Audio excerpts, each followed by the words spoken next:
I'm Stephanie Tsai with News Hour West. Here are the latest headlines. Breaking this evening, U.S. Defense Secretary Lloyd Austin has issued an order revoking plea deals with the plotters of the September 11th attacks. The agreements reached earlier this week included a deal for Khalid Sheikh Mohammed, the mastermind of the 2001 attacks. In exchange for taking the death penalty off the table, he and two of his accomplices had agreed to plead guilty. In a written statement, Austin said, quote, "Effective immediately in the exercise of my authority, I hereby withdraw from the three pretrial agreements." Austin also said he was relieving the overseer of the war court at Guantanamo Bay and reinstating the cases as death penalty cases. The Air Force has concluded that a deadly Osprey crash off the coast of Japan last year was caused by a, quote, "catastrophic failure in a gearbox." The investigation also found that the pilot ignored warnings to land the aircraft. The crash killed 8 service members and led to a months-long grounding of all military Ospreys. It was one of several Osprey crashes in recent years that killed 20 service members overall. U.S. chip maker Intel announced today it is cutting its workforce by 15%, citing a lack of revenue as the chip market pivots to AI. The 15,000 layoffs are expected to save the company $10 billion in 2025. Intel is a major beneficiary of the CHIPS and Science Act, with the Biden administration awarding it up to $8.5 billion earlier this year to build chip plants. Criminal charges against the world's top golfer have been dismissed. Scottie Scheffler was facing a felony charge and 3 misdemeanors related to a traffic incident at the PGA Championship in Kentucky earlier this month. Scheffler did not appear in court for today's brief hearing, and it was not his lawyer, but rather the county prosecutor who requested the case be dismissed. My office cannot move forward in the prosecution of the charges filed against Mr. Scheffler.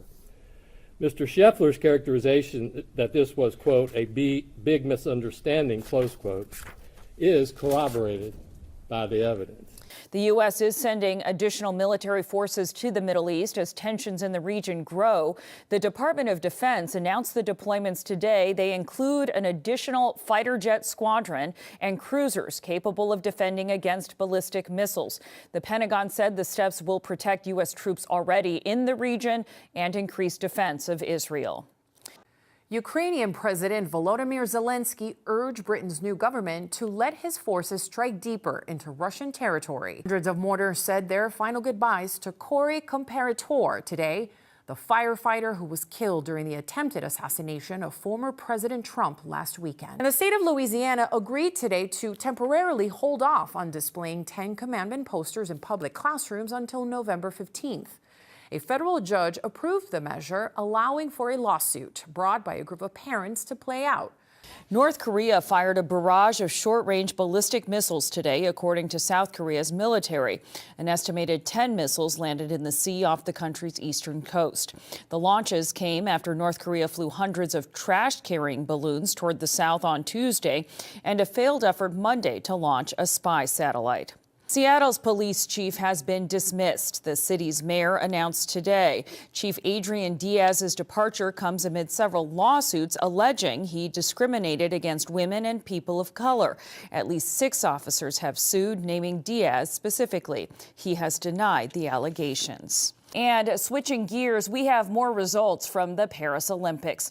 The all-around final for women's gymnastics was packed with stellar performances, but in the end, gold went to the greatest of all time. Simone Biles can now add a record 6th Olympic gold to her resume. Another American, Suni Lee, got the bronze.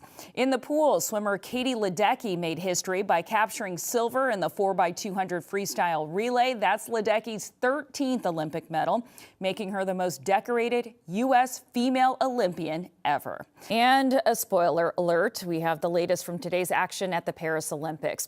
One of Team USA's star sprinters, Sha'Carri Richardson, made her first Olympic strides today, breezing through her opening heat of the 100 meters. Americans also secured a spot in the final for the 4x400 meter mixed relay, breaking the world record along the way. In the pool, Léon Marchand of France extended his dominant swimming streak with a fourth gold in front of a home crowd. Still to come on the News Hour, Jonathan Capehart and Eliana Johnson analyze the busy week of news at home and abroad. A new book details the fascinating true story of a formerly enslaved man who was crucial to creating Jack Daniel's whiskey. And poetry comes to the national parks.